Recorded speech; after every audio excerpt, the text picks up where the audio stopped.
Welcome back to Game Tiered, a series where I review a game and tier list it at the end, adding to the tier list as the series continues. Today's game, Costume Quest, released by Double Fine Productions on the PS3 in 2010. Starting a new game, we have to choose whether we play as Ren, the girl, or Reynold, the boy. Oh god, who do I choose? How will this affect the story? Why did I move the arm between the two characters to make you question who I was actually going to pick? Anyway, I picked Reynold, and the game introduces us to trick-or-treating. Now you're seeing why this video is coming out in October, but it's pretty simple. Either a human will come out and we immediately get candy and I think XP, or a monster will come out and steal our sister and break her spine. And we have to fight them. Okay, to avoid me having to make 12 different paper rips, which take more time than you'd think, I'm just going to explain the 4 enemy classes and mention the enemy races as we come across them. First off is the Grubbin. Specifically, we fight the melee variants for the tutorial. Square for a basic attack, triangle for a special attack that needs a certain amount of battle rounds to charge up, and are tied to that specific costume, as is how you deal damage with a basic attack. I'll go through as many as I can, though not all of them, as I don't plan on using all of the costumes in battle. With the robot, we need to time our button press to get what I'm calling successful damage, increased damage for a successful attack, and we get missile barrage. Barrage? I never knew how to pronounce it, but it deals massive damage to your target and successful damage to all other enemies and sets every enemy on fire. And hey, if you want to see if Costume Quest can be beaten without special attacks, check out this video. Anyway, we defeat that enemy and meet Dorzilla. She's a TikTok witch that steals our costume, immediately setting the stakes, ignoring our sister's spine. But a kitty comes to help us, and I learned that I can jump and hit the circle button without jumping to skip cutscenes. Anyway, we learn that we can break certain objects by smashing our candy pail against it, and we open up some chests and we unlock the robot, a costume that I already went through. Something else I should mention is that some costumes give overworld uses like dashing and jumping ramps with the robot, making it the most useful. Though to use the overworld, Reynold must be wearing it, so switching costumes will be pretty common. I don't know what I was trying to say there. Am I even reading the right? No, I'm definitely reading the right script. Huh. Moving on, we pick a fight and run from Travis, who then wipes out and resists arrest. And we get a new party member, Everett. This is also the tutorial for switching suits, unlocking the Knight, which uses a quick time event to attack, protects teammates with a shield as its special, and protects us from falling things in the overworld. And we unlock the first hub, where we can trick-or-treat, already explained that during the tutorial, except for when we win a battle, we get candy and XP we would normally get from humans, along with creepy treat cards, which can be traded with NPCs to complete our set for a special reward. There's also kids playing hide and seek, find all 6, and get a new pail that lets us hold more candy and deal more damage in battle. This is actually really awesome, items and classes having uses both in battle and in the overworld. Anyway, on to my personal favorite side quest, bobbing for apples. Red apples are worth 1 point, green apples are worth 3, rotten and eaten apples aren't worth any and waste time. It's pretty fun, pretty rewarding, and damn challenging. Finally, there's Sadie. She sells us battle stamps, which gives anyone in your party an equipable ability. Some are active, that requires you to hit the circle button to use, others are used automatically, and some are passive buffs. My personal favorite is Egg on Your Face, which deals a small amount of damage and stuns enemies. Again, if you've seen this video, you already know where this is going, and I'll talk about it more later. Anyway, after we go to every house, a door will open up, but there's what's-her-name blocking our way, so we need to find some cherries and get a password that took me way too long to figure out. and get the Statue of Liberty to get into the costume party and use the night costume to block the squirrels throwing cherry pits at us. And we finished the last of the houses, then unlocked the monster door. This took way longer than it should have. I get lost super easy in this area, which is pretty accurate for exploring a new neighborhood during Halloween. This game actually nails its atmosphere for Halloween perfectly. Anyway, we get a stealth section where when you sneak up on a monster, you can hit them, dealing damage to enemies.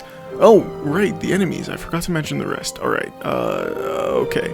Already did melee enemies. There's also ranged enemies. I don't know the difference between ranged and melee since it's all basic attacks, so yeah, I don't know. Anyway, there's also mages. They can buff themselves and other enemies with more damage and also sets allies on fire with their basic attack. Then there's clerics that can heal and shield enemies as well as perform a basic attack. Anyway, we finally meet the first boss, Bojan. He's pretty easy, though egg on your face doesn't work on him. It does work on the cleric. Bojan will spawn, keeping him from getting heals, or the megaphone he uses to spawn in enemies from getting heals. Beating Bojan and hopping on the bus, we make it to Autumn Haven Mall, the second hub. But we need to make our way through the back of the mall, meeting Trobogs. Like I said earlier, there's 3 species, all 3 using the same 4 classes, and they're all mechanically the same, outside of damage output and maximum health. Along the way, some adults give us the Space Warrior, a costume that, in battle, is almost identical to the robot, except that the ultimate doesn't set enemies on fire. And its overworld ability also lets us access dark areas. Anyway, we say some things about our sister and get into the mall proper. First things first, find some kids, complete another 3 apple bobbing quests, and talk to Sadie for toilet paper, a battle stamp that does no damage but stuns enemies for 2 turns. Then we need to fight Bojan again, not too hard, and we even get another party member, Lucy. And we finish off Bojan once and for all. Finally. Anyway, we continue trick-or-treating on the first and second floors, opening chests, finding hidden kids, and even winning a costume competition along the way. But at one point, ninjas tell us to hunt for some Trobog horns. Just gotta fight specific Trobogs wandering around, and we get access to the 3rd floor, along with the ninja, allowing us to hide from enemies in the overworld. No clue what it does in battle, I never ended up actually using it. After completing all the trick-or-treat stores, the doors open up, and along the way I unlocked the Unicorn, a costume that has an ultimate that fully heals a party member. So of course I used them for the Metzel? I'm just gonna call him Mexel. The Mexel fight. When equipping battle stamps for Lucy, I went with the one-eyed bat for HP recovery each turn on our medic. For Everett, I equipped the Witch's Brew so his attacks poison enemies and more importantly bosses each turn. And for Reynold, I equipped Jawbone of the Wolf for a large increase of base damage. This was a pretty hard boss fight. The first phase is a melee and a ranged Trobog, just gotta get one of them to low HP, and Mexel shows up in a Killdozer to finish the job. This is where the second phase begins. He has a normal attack where he shoots a bunch of nuts and bolts at us. He also has another attack that deals massive damage to one person that also stuns them, but the game warns you about this through dialogue. After dealing 1000 damage, the Killdozer is destroyed and Mexel enters his 3rd stage where he doesn't attack every turn but will perform an ultimate style attack dealing massive damage to one party member and damaging all others. Anyway, we're finally in Fall Valley now, and our costumes are missing, so we get a new one, French fries. Used to get hungry NPCs to follow us in the overworld, and I never used it in battle. Doing this with some kids around town, we get tickets to the carnival, and using it on the new species, crest whalers, I went on to trick-or-treat a bunch for the pacing of this video. Along the way, we learned that the cat and scarecrow were Dorzilla's brother the entire time. What a plot twist. Anyway, we bob for some apples while I finish off the rest of the houses, then we need to help some captured kids on a Ferris wheel. The way we get up there is by launching ourselves with a cannon, but the human cannonball is guarding it, and what better way to pass him than to use the ninja suit ability. Gotta make sure to switch back to the robot so I don't need to explain what the ninja does in battle. Anyway, we see a secret path that requires the use of the Space Warrior, and we get the final piece of the pumpkin, mechanically identical to the robot except there's no overworld ability, and we get the final piece to unlock the okay, let's actually try to get a good frame for the paper. Okay, thanks game for that. Alright, here we go. Then we unlock the vampire. I never used it. Anyway, I go to the monster gate, and we meet a grubbin that tells us that Dorzilla is trapping monsters in a corn maze, and that we need to save all 3. Along the way, I completed the creepy treat card collection and unlocked the key. You think I would have this equipped for the rest of the game, but looking at its stats and ability— oh, right, each costume increases and decreases your attack and health. It's not the most important part, which is why I've never been mentioning it. Anyway, the cat's special sucks.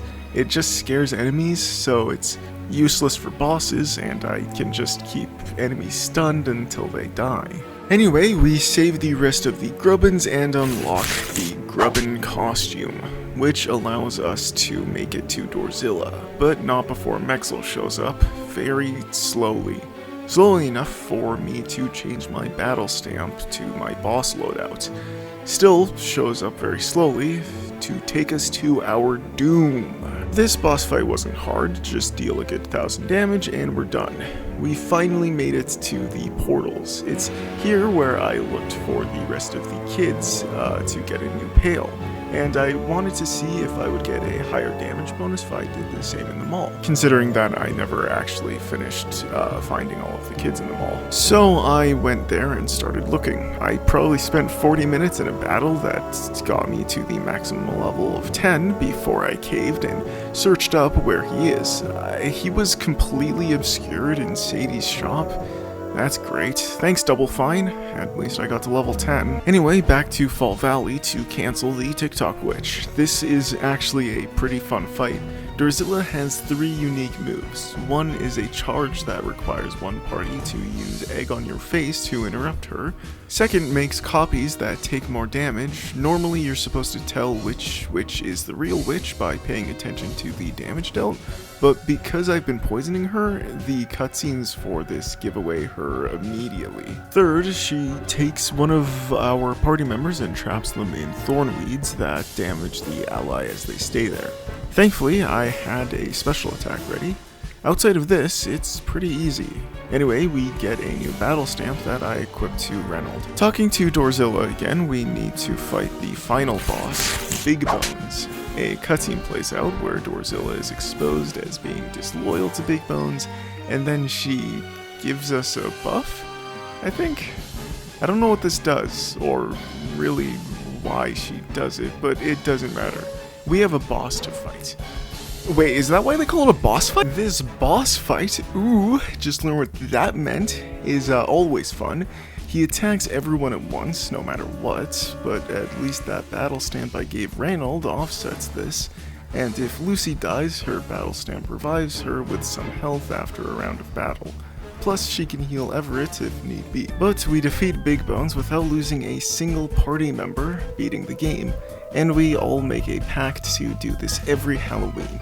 I, for one, agree to do so, which is why I stream Costume Quest every Halloween. So, yeah, tomorrow I will be playing through Costume Quest. Anyway, we make it back home, where we get Dad taxed and Lucy has a slip of the tongue. This game is beyond amazing. Extremely fun gameplay, an incredibly immersive atmosphere in every section of the game. I genuinely can't imagine giving this game anything but an S tier. So, yeah. Oh, also, I will be streaming Costume Quest tomorrow at 2 p.m. Mountain Time. So, yeah. Happy Halloween, everyone.